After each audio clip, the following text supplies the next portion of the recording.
and had no idea a zombie was creeping up behind her. The doctor reacted instantly. He grabbed a fire extinguisher and smashed the zombie's head. His hand was cut in the struggle, but something even more terrifying happened. His assistant was about to turn. The doctor fled in panic, leaving Pandora strapped to the operating table. Luckily, she was a mutant zombie, so the others didn't attack her. Pandora seized the chance, cut herself free, and ran out. But once outside, she realized the entire base had already fallen to the horde. The few surviving soldiers were making their last stand. In the chaos, Pandora spotted her teacher Melanie clashing with the soldiers. Without hesitation, Pandora pounced on one soldier, tearing into him viciously before lunging at another. It was her first taste of human flesh, and afterward, she collapsed to the ground.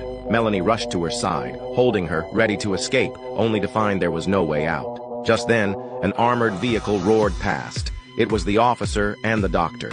Melanie had no time to think. Survival came first. With the vehicle's heavy firepower, they managed to break through the horde, but the true danger was only just beginning. The doctor smiled faintly when he saw Pandora sitting in the back. The soldier at the front, however, knew how dangerous she was and wanted to throw her off, but Melanie and the doctor stopped him, for Pandora was the only subject who could help create a vaccine. For safety, she wore protective gear and sat on the roof as they made their way to another military base, 200 kilometers away.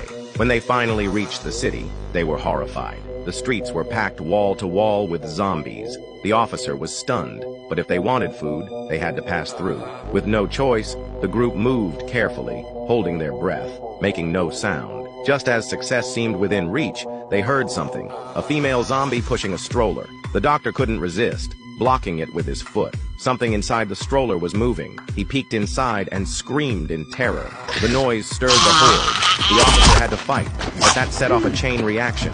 More and more zombies awoke.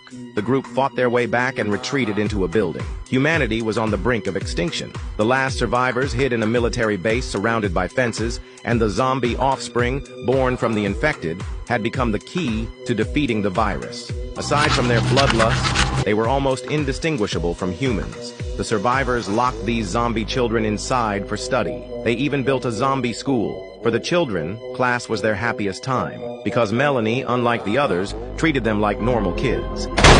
No! No fucking way, no! I didn't...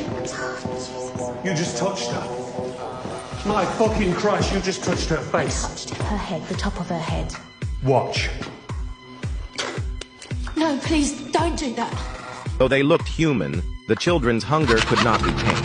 The children immediately smelled blood, and their instincts flared. Once his lesson was clear, the instructor reapplied the gel and coldly warned me. You think something's human because it's made in that shape? No, I don't think that. Good.